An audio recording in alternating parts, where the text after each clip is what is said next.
எல்லாத்துக்கும் வணக்கம். தோட்டத்தில் அடுப்பங்கரைக்கு உங்களை வரவேற்கிறேன். வாங்க, இன்றைக்கி வந்து ராய் கூழும் கருவாடு தொக்கும் செஞ்சுக்கலாம். அது எப்படி செய்யறதுன்னு பார்க்கலாம் வாங்க. ஆடி மாதங்கிறதுனால அம்மன் கோயிலெல்லாம் கூழ் ஊற்றுவாங்க. கூழுக்கு தொட்டுக்கிறதுக்கு வந்து கருவாட்டு தொக்கு செஞ்சுக்கலாம். அது எப்படி செய்யலான்னு பார்க்கலாம் வாங்க. கூழ் காய்ச்சலுக்கு அடுப்பு பற்ற வைக்கிறேன்.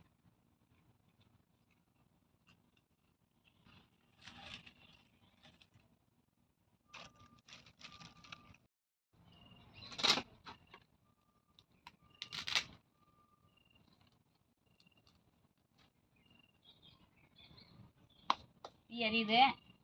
நீ சட்டி அடுப்பில் வச்சு கூழ் காய்ச்சலுக்கு தண்ணி ஊற்றிக்கலாம். ஒரு 3 கப்பு ஊற்றுறேன்.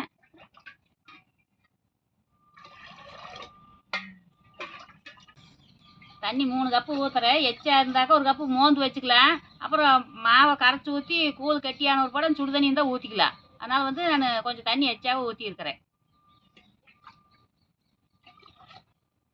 தீ எரியிட்டு நல்லா தண்ணி கொதிச்சு வந்த ஒரு பாடு மாவை கரைச்சி ஊற்றிக்கிறேன். அதனால் தீ கொஞ்சம் நல்லா வசியாக எரிச்சு விட்றேன். 1 கப் மாவு எடுத்துருக்கிறேன். தண்ணி கொதிக்குது. நீ மாவை போட்டு கரைச்சி ஊற்றிக்கலாம். உள்ள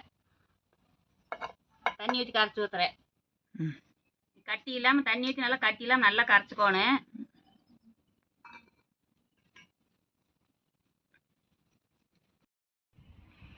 இந்த மாவு நல்லா கட்டிலாம் நல்லா கரைச்சிட்டு அது எந்த அளவுக்கு இருக்கணும்.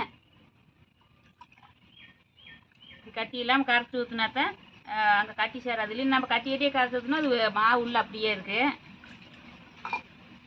இப்போ நல்லா கரைச்சிட்டேன்.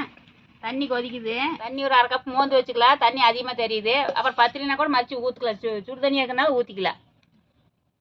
இதை நல்லா கரைச்சிட்டேன். வருங்குது. இப்படி கட்டி இல்லாமல் கரைச்சி ஊற்றி இப்படி தலாவிட்டே இருக்கணும்.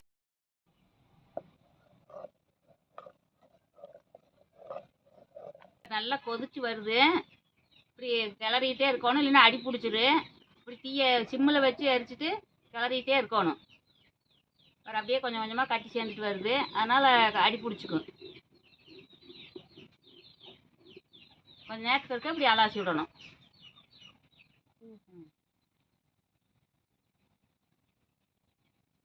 உப்பு தேவையான அளவு போட்டுக்கலாம். அப்படி பத்தலின்னா டேஸ்ட் பார்த்து அப்புறம் நம்ம போட்டுக்கலாம். உப்பு போட்டாக்கா நல்லா சூட்டில் அப்படியே கரைஞ்சிக்கு.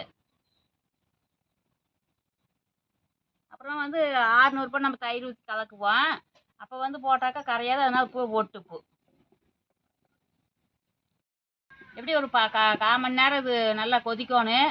அப்போ தான் நல்லா அந்த பச்சை வாசம் போய் நல்லா கொஞ்சம் கெட்டியாக சேர்ந்து வரும். ஒரு 10 நிமிஷம் இல்லைன்னா 15 நிமிஷம் கொதிச்சாத்தான் கொஞ்சம் நல்லா வேகும்.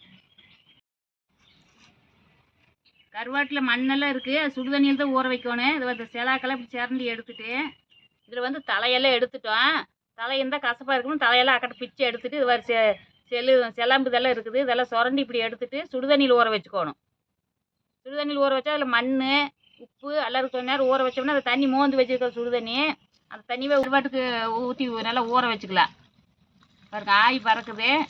கொஞ்ச நேரம் அப்படியே ஊறிச்சுனாக்கா அந்த மண் கழுவி எடுத்துக்கலாம். 1/4 மணி நேரம் நல்லா அலாசி விட்டுருக்குறேன். நல்லா வெந்துருச்சு. நீ இறக்கிடலாம். இப்போ நல்லா கொதி வந்து நல்லா வெந்துருச்சு. இறக்கி வச்சுட்டு நம்ம தொக்கு ரெடி பண்ணிக்கலாம்.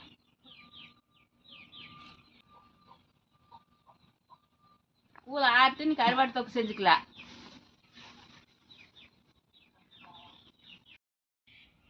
தக்காளி எல்லாம் இப்படி பொடி பொடியாக அரிஞ்சிக்கலாம்.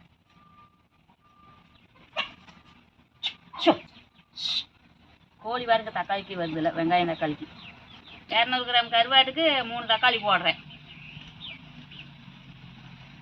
வெங்காயம் கூழுக்கு போடுறதுக்கு பெரிய வெங்காயம் அறிகிறேன். தொக்குக்கு வந்து அப்படியே சின்ன வெங்காயம் அப்படியே முழுசாக போட்டுக்கலாம். அது அறிய வேண்டியதில்லை. அது நல்லா எண்ணெயில் வணங்கிடு. அதனால் இது வந்து பச்சை வெங்காயத்தை போடுறதுனால பொடி பொடியாக அரியணும் கூழுக்கு. இதெல்லாம் அப்படி அலாசி தேய்ச்சி நல்லா அலாசி எடுத்துக்கலாம். 2-3 தடவை அலாசி எடுத்துக்கலாம். இதில் வந்து பூரா மண் நிறைய இருக்குது. அதனால் நல்லா அலாசி எடுத்துக்கலாம். இப்போ தண்ணி ஊற்றிட்டு மறுச்சு 2 தடவை தண்ணி ஊற்றி அலாசிக்கிறேன். கருவாட்டு தொக்கு செய்யறதுக்கு சட்டி அடுப்பில் வைக்கிறேன். எண்ணெய் ஊற்றிக்கலாம். எண்ணெய் கொஞ்சம் உண்டுனாவும் ஊற்றிக்கோணும். அந்த கருவாடு நல்லா பொரியிற மாதிரி. எண்ணெய் காஞ்சிட்டு வெங்காயத்தை போடுறேன். எண்ணெய் வெங்காயத்தையும் அப்படியே போடுறேன். நல்ல எண்ணெயில் வெந்துட்டு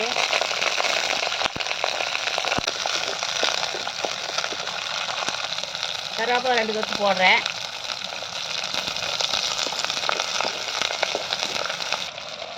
பூண்டு தட்டி வச்சுக்கிற ஒரு 6 பல்லு அதை போடுறேன்.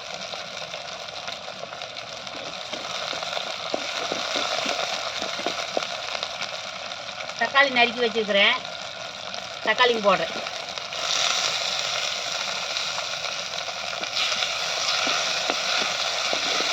தக்காளி வணங்குறதுக்கு உப்பு கொஞ்சம் போடுறேன்.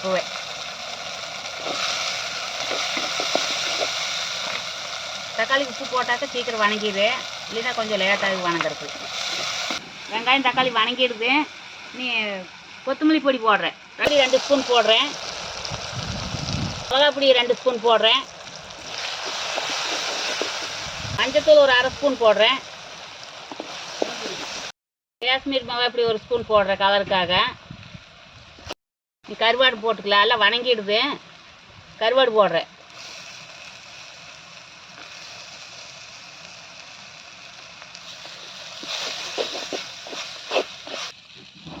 எல்லாம் வணங்கிடுது. புளி வந்து ஒரு நெல்லிக்காய் சோடு போட்டிருக்கிறேன், அதையும் ஊற்றிக்கலாம். கரைச்சி வச்சுக்கிறேன், அதையும் ஊற்றுறேன்.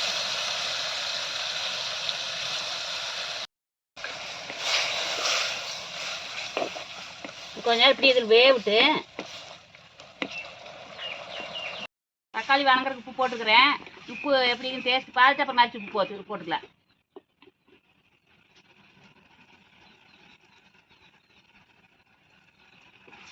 உப்பு பத்தல, உப்பு கொஞ்சம் போடுறேன்.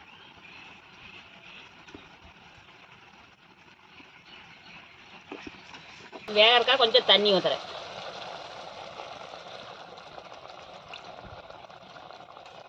எனக்கு புளிவாசம் அடங்கும், நல்லா வேகிட்டு கொஞ்ச நேரம்.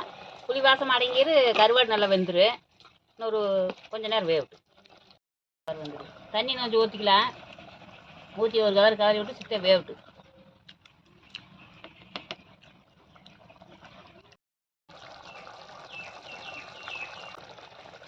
கொதிச்சு நல்லா எண்ணெய் பிரிஞ்சு வந்துருச்சு. கருவாடு வெந்துருச்சு. கொத்தமல்லி தழை போட்டு நீ இறக்கிடலாம். எண்ணெய் பாருங்க நல்லா பிரிஞ்சு வந்துடுது.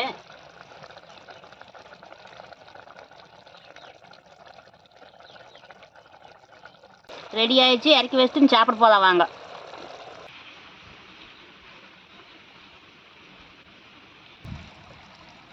கூழ் நல்லா ஆறிடுச்சு, கட்டி ஆயிடுச்சு. நீ வந்து கலக்கலாம், எல்லாம் தயிரெல்லாம் ஊற்றி கலக்கலாம். தயிர் வெங்காயம் எல்லாம் போட்டு தயிர் 1 கப்பு ஊற்றிருக்கிறேன். நல்லா கலக்கலாம்.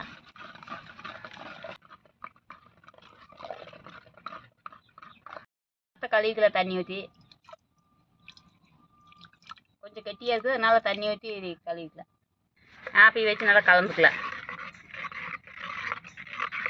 கூழ் ரெடி ஆயிடுச்சு. நீ வாங்க எல்லோரும் குடிக்கலாம். கூழுக்கு மோந்து ஊற்றி குடிக்கலாம்.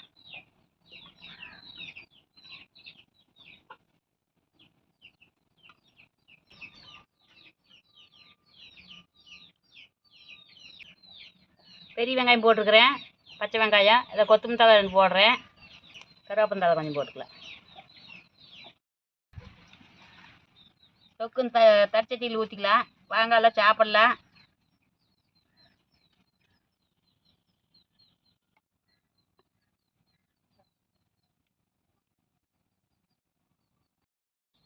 ராய்க்கூழ் கருவாடு தொக்கு ரெடி ஆயிடுச்சு. எல்லாம் வாங்க சாப்பிட்லாம். சாப்பிட்றோம், நீங்களும் இதே மாதிரி செஞ்சு சாப்பிடுங்க. அதான் சாப்பிட்லாம் வாங்க. நானும் சாப்பிட்றேன். கருவாடு தொக்கு கடிச்சிட்டு ராய்க்கூழ் குடிக்கலாம். நீங்களும் இதே மாதிரி செஞ்சு சாப்பிட்டு பார்த்து எங்களுக்கு கமெண்ட் பண்ணுங்க. ரொம்ப நல்லா இருக்குது. நீங்கள் வந்து இதே மாதிரிலாம் செஞ்சு சாப்பிட்டு பாருங்கள். கோயிலுக்கு வந்து நம்ம இப்படி வெங்காயம் போட்டு கொண்டு போவோம். வீட்டில் செஞ்சதுனால நாங்கள் தொக்கு செஞ்சுருக்கோம். தொக்கு ரொம்ப நல்லா இருக்குது.